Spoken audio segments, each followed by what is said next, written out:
أهلا بيكم في الجزء الثالث والأخير من ليه الحجاب. بعد ما اتكلمنا في الجزء الأول عن 10 أسباب تخليكي تلبسي الحجاب الصحيح، واتكلمنا في الجزء الثاني عن 10 موانع منعتك من إنك تلبسي الحجاب الصحيح، دلوقتي دخلنا في 10 حاجات برضو أنا مش عارف أسميهم إيه بصراحة. الجزء ده مش هيبقى ليه عنوان ثابت، فكرت أسميه نصايح، تيبس اند تريكس، منوعات، مكملات.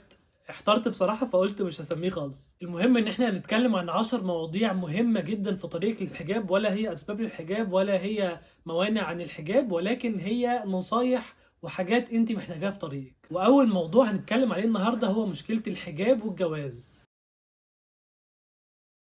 انت فاكرة او بيتقالك ان الحجاب بيكون عائق ليكي قدام الجواز وبيمنعك من حاجات كتير ليها علاقة بالجواز، وبقيتي تتنازلي عن حجابك مقابل ان انت عايزة تتجوزي وعايزة العرسان يشوفوكي، ولما تتجوزي بقى بإذن الله ساعتها تظبطي حجابك. انا بسمع الكلام ده كتير جدا، واولا مش محتاجة اقولك ان رزقك مكتوب، ولو كنتي اكتر واحدة بتلبس ومحتشمة في الدنيا، ولو كنتي اكتر واحدة مش بتلبس ومش محتشمة في الدنيا، ولو كنت وحشه ولو كنت حلوه ولو كنت تخينه ولو كنت رفيعه، جوزك هو جوزك وهو اللي هتتجوزيه. اللي مكتوب عند ربنا انه جوزك هتتجوزيه كده كده، فليه تسعي بمعصيه انك تتجوزي؟ التزمي طاعه ربنا سبحانه وتعالى وهيجيلك جوزك كده كده. فاللي هيتجوزك هو اللي هيتجوزك، عملتي كده او عملتي كده، فليه تجيبيه بالمعصيه؟ دي اول نقطه. النقطه التانيه، انت محتاجه تختاري صح جدا في الجواز، لانك لو اخترتي غلط هتندمي ندم عمرك. واسألي اللي سبقك وجرب. الحب والأحاسيس اللي في الأول دي مش هتنفعك لو هو مش بياخد بإيدك لطريق ربنا. وهل تفتكري جوزك هياخد بإيدك لطريق ربنا وهو أصلا دلوقتي بيختار واحدة مش محجبة؟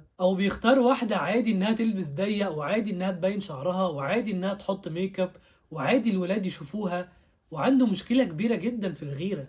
تفتكري ده هيساعدك في طريقك لربنا؟ تفتكري اللي راضي انك تعصي ربنا ليل نهار علني قدام كل الناس هيساعدك؟ فانتي بتنازلك عن الحجاب ممكن تتجوزي، بس مش هتتجوزي اللي انتي محتاجة تتجوزيه فعلا. مركزة؟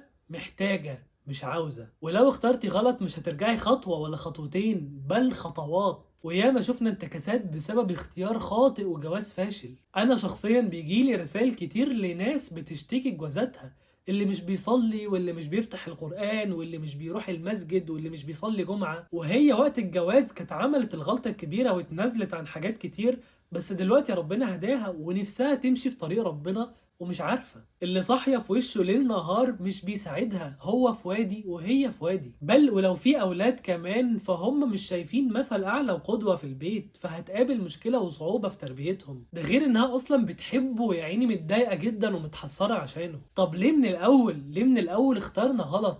أنا اتنبح صوتي وبقول يا بنات يا جماعة، اختاروا اللي أعلى منكم في الدين، ما تختاروش حد اقل منكم، لان الراجل هو اللي بيقود، هو اللي بيمشي البيت. وعشان تختاري حد اعلى منك وحد كويس وبيتقي ربنا، انت محتاجة تكوني كويسة. ربنا سبحانه وتعالى بيقول في القرآن: والطيبات للطيبين والطيبون للطيبات. الطيبات بيجلبوا الطيبين، والطيبين بيجلبوا الطيبات، فانت كوني طيبة علشان تجلبي الطيب. ولو انت حتى خايفة ما تتجوزيش بسبب حجابك، فده اصلا واقعيا مش صح، ده مش حاصل على الارض. اعلى نسب جواز اصلا في المنتقبات، يعني متخيلة المنتقبات اكتر ناس بتتجوز. الطاعة عمرها ما تمنع رزق، الطاعة بتجلب الرزق، واهم رزق هتجلبه الطاعة مش الجواز، مش العريس الجامد الحليوة اللي بيتقي ربنا وزي الفل. اهم رزق هتجلبه الطاعة، الجنة. بصي صح بقى وظبطي اهتماماتك. احنا بتاعت ربنا هيكرمنا في الدنيا ويعيشنا حياة طيبة ونسأله الرزق الكتير في الدنيا،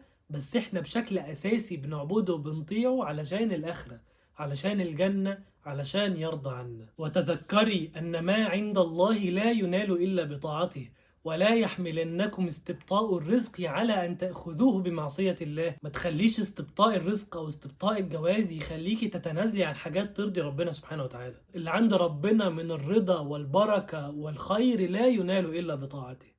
بس كده. لو عندك سؤال سيبيه تحت في الكومنتات وهرد عليكي، او لو عندك سؤال خاص مش عام سيبي في الكومنتات عندي سؤال وحد من فريقنا تتواصل معاكي وتوصل ليا سؤالك. ولو حابه تخشي جروب على تليجرام بنتكلم فيه عن الحجاب فسيبي كومنت وهندخلك فيه. بس كده، ما تنسوش تعملوا سبسكرايب لو بتتفرجوا على يوتيوب، لايك على فيسبوك وفولو على الانستجرام، وما تنسوش تعملوا شير علشان غيركم محتاج يسمع الكلام ده. واشوفكم الفيديو الجاي ان شاء الله في الحلقه الثانيه من الجزء اللي انا مش عارف اديله اسم ده، واشوفكم على خير ان شاء الله. سلام.